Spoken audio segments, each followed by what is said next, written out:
آپ اصال ثواب لکھیں یوٹیوب پہ، ٹاپ آف لسٹ میں یہ ویڈیو کھل جائے گی، اس میں میں نے ساری چیزیں بتائی ہیں.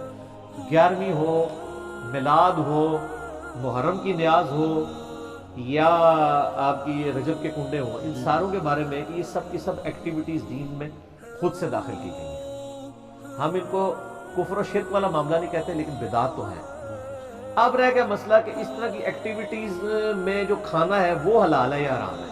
وہ بھی میں نے اس کے اندر بتایا ہوا ہے کہ کھانے کو حرام کہنے کے لیے یہ چیز ضروری ہے کہ آپ پہلے اس کی حرمت ثابت کریں.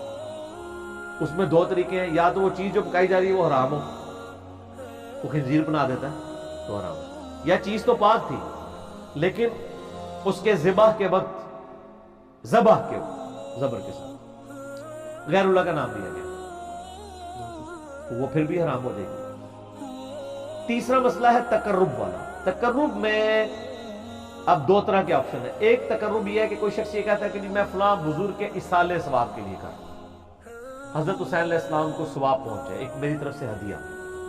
تو اس کے معاملے میں بھی ایسا کوئی سختی والا معاملہ ہے. لیکن اگر کوئی تقرب یہ کر رہا ہے کہ یہ اصال ثواب ان کو پہنچے اور وہ میرے مشکل کشا ہے اور اس کے بدلے میں یہ میری مصیبت حل کر دیں گے، تو وہ تو نیاز کے بغیر ہی عقیدہ شرکی ہے.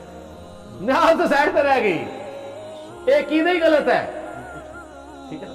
تو ہمارا تو موقع بھی ہے کہ ہمارے پاس کوئی اس طرح کی کھانے پینے کی چیز لے آتا ہے، ہم اس سے پہلے پوچھتے ہیں کس کے نام کی ہے. اگر وہ کہتا ہے اللہ کے نام کی ہے تو بسم اللہ پڑھ کے کھا لیں. اگر وہ کہتا ہے یہ فلاں بزرگ کی ہے تو اسے پوچھیں یہ بزرگ کے نام سے مراد آپ کیا لے رہے ہیں؟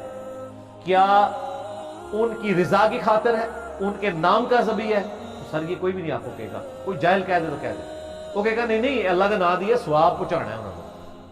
اچھا جی، پھر زیادہ وہم نکالنا ہے تو آپ پوچھ لیں کہ ثواب پہنچا کے کٹنا کہ جی تسی واقعی کھانا نہیں کھانا تھے، جی کھانا کھانا تھے اتنے تک ہی سوال رکھو، زیادہ غلوف نہ کریں آپ کیونکہ غلوف کریں گے نا تو معاملات بگڑیں گے. اور یہ میں آپ کو اپنی طرف سے نہیں بتا رہا. صحیح بخاری میں سیدہ عائشہ نے نبی علیہ السلام سے پوچھا یا رسول اللہ یہ کچھ نہیں مسلم ہے، ہمیں نہیں پتا انہوں نے ذبیحہ صحیح کیا یا نہیں کیا، تو یہ جب کوئی اس طرح کی گفٹ لے کے آتے ہیں ہم کیا کریں؟ آپ نے بسم اللہ پڑھ کے کھا لیا کرو. اللہ آپ نے کہا کہ بلاؤ، آپ یہ بھی کہہ سکتے تھے حلف دلواؤ، یہ وہ وہم نکالا کہ مسلمان کا ذبیحہ ہے نا تو اس نے سن زیادہ نٹی گریٹی میں نہ پڑے. ٹھیک ہے، اس کا غلط رزلٹ بھی نکال لیا یوسف القرضاوی صاحب نے. انہوں نے وہ اسلام میں حلال و حرام ایک کتاب لکھی، اس میں انہوں نے لکھا کہ یہ جو غیر مسلموں کے بھی جو ذبیحے چل رہے ہیں نا، اور جو KFC میکڈونلڈ چل رہے ہیں جو ڈیفینیٹلی ذبیحے ہے ہی نہیں ہے، وہ اللہ کے نام کے کیا، وہ تو مطلب بالکل ذبح والا معاملہ ہی اس کے اندر اس طریقے سے نہیں ہے، نہ وہ اللہ کا نام لیتے ہیں. وہ کہتے ہیں بسم اللہ پڑھ کے آپ کھا سکتے ہیں، اور اس حدیث سے پلی دی. تو میں نے ان کا بھی رد کیا کہ سر ایڈی بھی کھلی چھٹی نہ دو، مسلمان کا ذبیحہ ہے نا اس کے اوپر آپ کو وہم نہیں کرنا چاہیے اگر وہ مسلمان ہے. اب وہ اگلا مسئلہ شروع ہو جائے گا کہ وہ بریلوی ہے، دیوبندی ہے، اہل حدیث ہے، شیعہ ہے. یہ نئی کہانی کرنے کی ضرورت نہیں ہے. اہل کتاب کا ذبیحہ بھی حلال ہے. تو اگر آپ ایک دوسرے کو مسلمان ماننے کے لیے تیار نہیں، چلو اہل کتاب ہی مان لو. یہود و نصارہ کی عورتوں سے تو آپ کا نکاح جائز ہے سورۃ المائدہ کے پہلے رکوع کے تحت، اور اسی رکوع میں آتا ہے کہ اہل کتاب کا ذبیحہ بھی حلال ہے. جی ہاں، اگر وہ اللہ کے نام کے اوپر کیا ہو.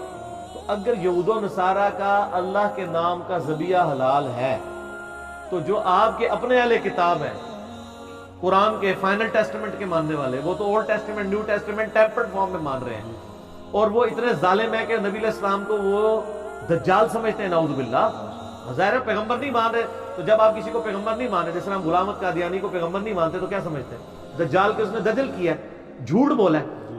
اس کے باوجود اللہ تعالیٰ کہہ رہا ہے کہ ان کا ذبیحہ بھی حلال ہے. اور جو آپ کے نبی کے عاشق ہیں، جو محمد اور آل محمد کے لیے جان دینے کے لیے تیار ہیں، سر ان کے اوپر آپ کم از کم یہودیوں نا اسٹیٹس تو ان کو دے دیں. ٹھیک ہے، تو وہ آپ دینے کے لیے تیار نہیں ہے. اسی پہ میرا ایک کلپ بھی ہے، وہ کیا سنی شیعہ کا نکاح ہو سکتا ہے؟ اس کا بھی پھر اتنا مذاق اڑاتے ہیں. سر میں نے تو کہانی الٹ دی ہے نا. میں نے جو سوال کرنے والے سے یہ میرا کلپ لاگو، میں نے کہا یہ سوال نہ کریں سنی شیعہ کا، آپ یہ پوچھیں سنی کا بھی نکاح ہو سکتا ہے کہ نہیں. کیونکہ اگر سنی حنفی ہے تو وہ یا سنی حنفی دیوبندی ہوگا یا سنی حنفی بریلوی ہوگا. تو ہے تو دونوں سنی نا. سنی اہل حدیث ہوا تو وہ تو بہت دور بیچارہ بیٹھا ہے، اس کی تو کوئی اوقات ہی نہیں نا ان کے نزدیک، وہ تو بہت تھوڑے ہیں. اور سر آپ کو کبھی میں احکام شریعت ان کی اور ملفوظات میں سے دیوبند اور اہل حدیث کے بارے میں ان کے جو فتوے پڑھ کے سناؤں نا، تو وہ آپ یقین کریں آپ کے کانوں سے دھواں نکلنا شروع ہو گئے، جو سخت لفظ انہوں نے استعمال کیے۔ وہ کہتے ہیں جی اگر کسی کا یعنی بچہ جو ہے وہ دیوبندی اہل حدیث ہو گیا تو اس کو باپ کی وراثت سے بھی کچھ نہیں ملے گا، کیونکہ وہ مسلمان رہا ہی نہیں ہے۔ جی سر، ظاہر ہے جب آپ نے ایک اصول کھڑا کیا اس کی کورالریز پھر یہی نکلے گی۔ حسام الارمین میں لکھے نا انہوں نے کہ چوتھا فرقہ وہابیہ شیطانیہ، جو شیطان لعین آفاق کے فالوور ہیں، جیسا کہ روافظ جو ہیں وہ شیطان عطاق کے فالوور ہیں۔ پھر آگے جا کے لکھتے ہیں کہ ان تمام لوگوں کے کفر میں شک کرنے والا بھی کافر ہے، اور اس پہ اجماع ہے کہ سب کے سب مرتد اور خارج اسلام ہیں۔ جب مرتد بھی ہو گئے، خارج اسلام بھی ہو گئے، آپ نکاح کی سوچ رہے ہیں، وہ تو آپ کو یہ کہہ رہے ہیں کہ آپ نعرے تکبیر پڑھ کے ان پہ چڑھ دوڑیں۔ یہ اور یہی حال ادھر بھی آپ المحند و مفند میں لکھا ہے کہ جو بریلوی ہیں وہ ایک شیطانی لشکر ہے جو ہم پہ حملہ آور ہو گیا، جس طرح کے شیاطین انبیاء پر حملہ آور ہوتے تھے۔ مجھے بعض لوگوں نے کہا جی یہ تو ذرا سافٹ ورڈز ہیں، انہوں نے شیطان ہی کہا ہے نا بریلویوں کو، احمد بریلوی تو بہت آگے گئے۔ سر یہ احمد بریلوی سے 4 ہاتھ آگے گئے ہیں، آپ کو پتہ نہیں چلا، ہم آپ کو انجینئرنگ کر کے بتاتے ہیں۔ انہوں نے لکھا ہے کہ یہ شیاطین اس طریقے سے حملہ آور ہوئے ہیں ہمارے علماء دیوبند پہ، اور ساتھ رضی اللہ عنہم بھی لکھا ہوا ہے علماء دیوبند کو۔ جس طرح انبیاء پر شیاطین حملہ آور ہوتے تھے، انبیاء پہ جو شیاطین حملہ آور ہوتے تھے وہ مسلمان شیاطین ہوتے تھے۔ یہ ایک طریقہ ہے ایسے کر کے کان پکڑنے کا، جیسا میں نے کہا نا کہ میں نے گرم تولیہ پھیر کے نا ان کے وہ سارے میک اپ اتار دیے۔ نہیں ہم نے کوئی تکفیر تو نہیں کی، ہم کو تکفیر کرتے ہی نہیں نا، پرانی باتیں، پرانے بزرگ، پرانے کہانیاں، اور نہیں آئی ہے کہانی کہ یہ نہیں آپ یہ لکھوا کے دیں کہ ہمارے علاوہ سارے فرقے ہمارے نزدیک گمراہ ہیں، لیکن ایک نہ ایک دن جنت میں چلے جائیں گے عذاب بھگت کے، کیونکہ مسلمان تو ہیں ہی ہیں۔ یہ آپ کو کوئی بھی لکھ کے دینے کے لیے تیار نہیں ہوگا دوسرے فرقے کے بارے میں۔ تو کیا کر رہے ہیں؟ تکفیر کر رہے ہیں۔ تو یہ تکفیر ہر جگہ پائی جاتی ہے، بعض جگہ چھپی بھی ہوتی ہے اور بعض جگہ ظاہر ہوتی ہے۔ وہ جو چھپی بھی تھی وہ بھی چھپی بھی نہیں ہوئی ہے، وہ اب سامنے آ گئی ہے، کیونکہ ہم نے اس کے لیے ایک آپ کو امپیریکل فارمولا دے دیا ہے جس میں آپ ڈالتے ہیں فوراً باہر آ تو آپ چیک کر کے دیکھیں، بلکہ وہ آپ جب بات شروع ہی کریں گے نا تو سمجھ آ گئی ہے۔ اکثر لوگ ہمارے بھائی جاتے ہیں نا تو وہ بات شروع کرتے ہیں، پتہ لگ گیا کہڑے اسٹیشن تو بول رہے ہیں۔ اب تو لوگ ڈرتے ہیں حدیث کا نمبر بھی مانگتے ہیں، ٹھیک ہے، تو لوگ تو کہتے ہیں گمراہی ہے حدیث کا نمبر مانگنا۔ تو اسی طریقے سے چلیں جس طریقے سے ہم آپ کو چلا رہے ہیں۔